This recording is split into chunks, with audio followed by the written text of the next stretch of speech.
Good morning everyone, কেমন আছো তোমরা সবাই? তো চলে এসেছি নতুন একটা জব আপডেট নিয়ে। আর আজকের যে জব আপডেটটা থাকবে সেটা হচ্ছে আইডিও, ঠিক আছে? যে স্পেশালি ডব্লিউবিপিএসসি আইডিও 2026। দেখো, আমরা সবাই জানি যে আইডিও যে জব ডিমান্ডটা সেটা মার্কেটে কতটা আছে, এবং এটা অফিসার র্যাঙ্কের জন্য আমাদের আজকের যে আমরা কথা বলবো সেটা অফিসার র্যাঙ্কের জন্য আমরা কথা বলবো।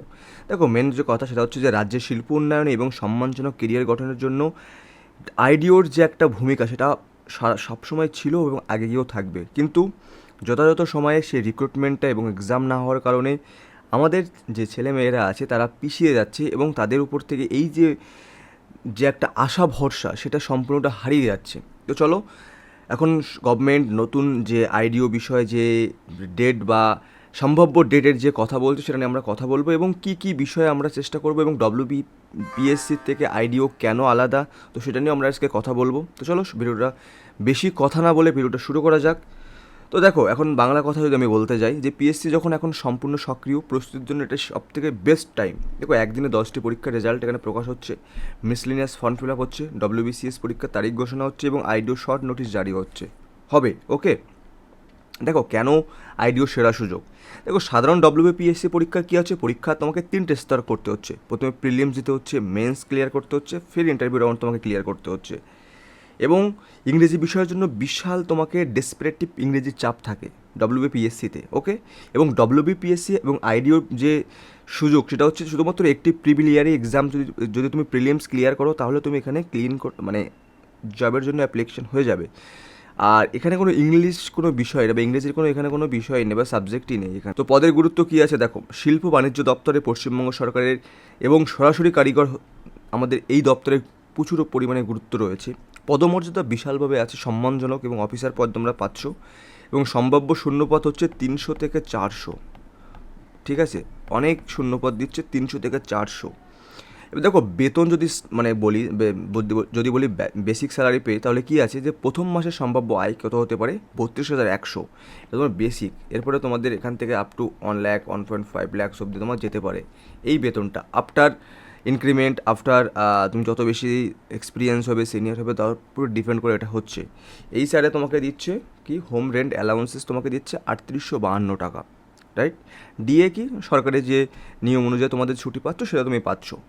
এবং সর্বমোট মাসিক গ্রস বেতন এখানে হতে পারে 38,000 থেকে 34,000 থেকে 35,000 প্লাস। এটা হচ্ছে বেসিকটার কথা বলছি, ঠিক আছে? বেসিকের কথা বলছি, 35,000 প্লাস হতে পারে, রাইট? এবং শিক্ষাগত যোগ্যতা কি বলবো, যে যে কোনো শাখায় গ্র্যাজুয়েশন থাকা লাগবে, এবং কোনো নাম্বারের কোনো কড়াকড়ি নেই, মানে পার্সেন্টেজের যে নাম্বার সেটা কোনো কড়াকড়ি নেই এখানে, রাইট? যে এমন না 50% হতে হবে, 45% হতে হবে, তুমি গ্র্যাজুয়েশন থাকলেই চলে যাবে। দেখো, বয়স সীমার যদি কথা বলি, এটা হচ্ছে একটা বরদান। মানে বয়স সীমার যদি কথা আমরা বলে থাকি, দেখো জেনারেলি আমরা আগে সবাই জানতাম যে 39, বা আমাদের একটা নর্মাল কোটা ছিল, সেই কোটার থেকে আরও 5 বছর বাড়িয়ে দিয়েছে, টোটাল এখন 44 বছর করতে পারছে। ওবিসি একটা কোটা ছিল, সেটা 42 আছে এখানে, প্লাস আরও 5 বছর 47। আর এসসি এসটি তো কোনো কথা নেই, মরার আগ অবধি তারা চাকরি করতে পারবে। ঠিক আছে, 44 বছর প্লাস 5 বছর 49 বছর। এখন তুমি ভাবো, কেউ 50 বছরে কি আর কেউ ডব্লিউবিপিএসসি হতে চাইবে? তো সেসব কথা না বলে এখন আমরা পরীক্ষার কাঠামো দেখি, যে আমরা কীভাবে একটি মাত্র পরীক্ষা 100 নম্বরে। দেখো, গণিত জিআইতে পাচ্ছ 25 নম্বর, জেনারেল এবং স্টাডিজে পাচ্ছ 75%, ব্যাস কমপ্লিট 100 নম্বরে। দেখো, কোনো মেন্স নেই, কোনো ইন্টারভিউ নেই, বা কোনো ডিসক্রিপটিভ পেপারের উল্লেখ নেই, শুধুমাত্র 100 নম্বরের উপরে ভিত্তি করেই ভাগ্য নির্ধারণ, রাইট? একদম টোটাল 100 নম্বর।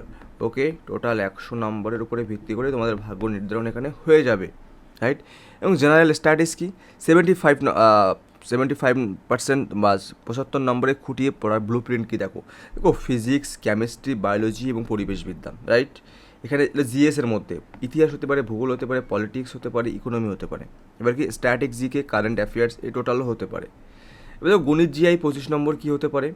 দেখো, সম্পূর্ণ স্কোরিং হচ্ছে পাটিগণিতের উপরে সম্পূর্ণ focus, basic level, number series, blood relation, venom diagram, এগুলো তোমাদের খুব ভালো করে জানতে হবে। খুব হাই লেভেলের জিকাই বা বা গণিত এখানে থাকে না, তবে স্পিড এবং অ্যাকুরেসি খুবই জরুরি। ওকে, স্পিড লাগবে, হাতে স্পিড থাকা অবশ্যই লাগবে। কাট অফ স্ট্র্যাটেজি কী আছে, দেখো কাট অফ এখনও কিছু বলা যায়নি বা এখনও কিছু জানা যায়নি সে বিষয়ে, কিন্তু এই 70 থেকে 80% যে জোনটা আছে, মানে কি, যে 70 থেকে 80 নাম্বার তোমাকে পেতেই হবে, টার্গেট রাখতেই হবে, অ্যাটলিস্ট 80 প্লাস তোমাকে টার্গেট রাখতেই রাখতেই হবে।